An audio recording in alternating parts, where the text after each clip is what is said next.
What is the single greatest tragedy in the world of Naruto? Is it the death of Jiraiya? The fate of Itachi? Or is it something deeper? A single moment? A single point of failure that sent the entire world spiraling into darkness? For so many, that moment is the death of Ren Nohara. It's the catalyst that turned a hero into a villain and set in motion decades of pain and war.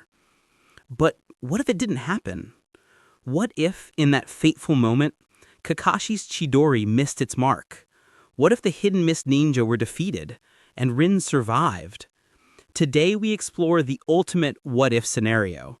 The timeline where Obito Uchiha, witnessing his friend's survival, rejects Madara's darkness and returns to the Hidden Leaf Village as a hero. This isn't just the small change. It's the domino that prevents the entire tragedy of Naruto as we know it. Let's set the scene. Obito, Kakashi, and a safe, living Rin return to Konoha. Obito is hailed as a hero who survived the Third Great Ninja War. He's a wielder of the Mangekyo Sharingan, a loyal Leaf Shinobi, and a comrade to the future Fourth Hokage's star pupil.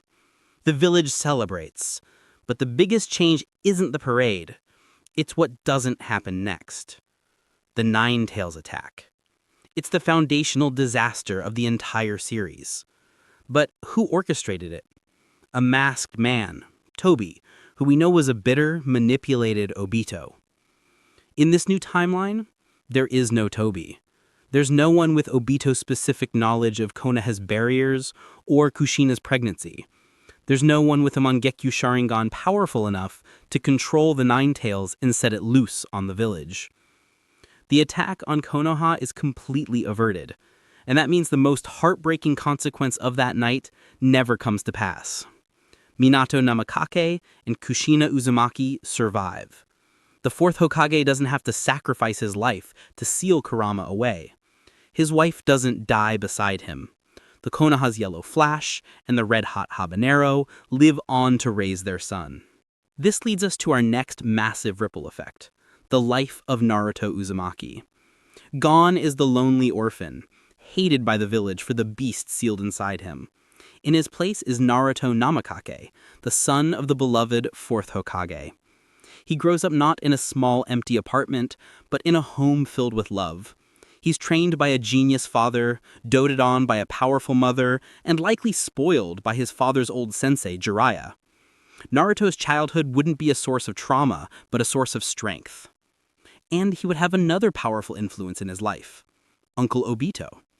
Imagine Obito, now a celebrated jonin, perhaps even a member of the Anbu, taking Naruto under his wing. He'd be the cool uncle who competes with Kakashi for Naruto's attention, teaching him Uchiha fire-style jutsu and telling him stories of teamwork and sacrifice. Naruto's childhood wouldn't be a source of trauma, but a source of strength. So, with Konoha stable and its heroes alive, what about the village's darkest secret? The Uchiha Clan coup. In the original timeline, the Nine Tails attack was the final nail in the coffin for the Uchiha. The village leadership, manipulated by Danzo, suspected them of orchestrating the attack, leading to their isolation and eventual rebellion. But here, that suspicion never takes root. The attack didn't happen. The Uchiha remain an integrated, if proud, part of Konoha's police force. But the clan's dissatisfaction with their role might still simmer beneath the surface. This is where Obito becomes the ultimate peacemaker. He is an Uchiha hero. He possesses the Mangekyo Sharingan, but is undeniably loyal to the village and the Hokage. He would be the perfect bridge between the clan and the village elders. Imagine Obito working alongside a young Shisui Uchiha. Together their influence would be immense. They could expose Danzo's schemes from within and work with Fugaku Uchiha and Minato Namikaze to find a peaceful resolution. The Uchiha Massacre is averted. Itachi never has to slaughter his family. Sasuke grows up with a loving mother, a proud father, and a heroic older brother, completely free from the curse of hatred. The Sharingan becomes a symbol of protection for Konoha, not a sign of impending tragedy. And what of the world outside Konoha's walls? What about the greatest threat of all?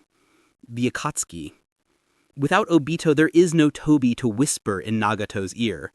After Yahiko's death, Nagato is still filled with pain, but he isn't manipulated into a grand scheme of collecting tailed beasts to fuel an infinite illusion. The Akatsuki either remains a smaller, more localized group fighting for peace in the hidden reign, or it fractures and dissolves entirely. There is no tailed beast hunting. Gaara remains the Kazuke and Jinchuriken of his village. Killer Bee continues his rap career in peace. The other Jinchuriken live their lives. And most importantly, the fourth great ninja war is completely, totally, and utterly avoided. Black Zetsu's centuries-long plan to revive Kaguya has no pawn.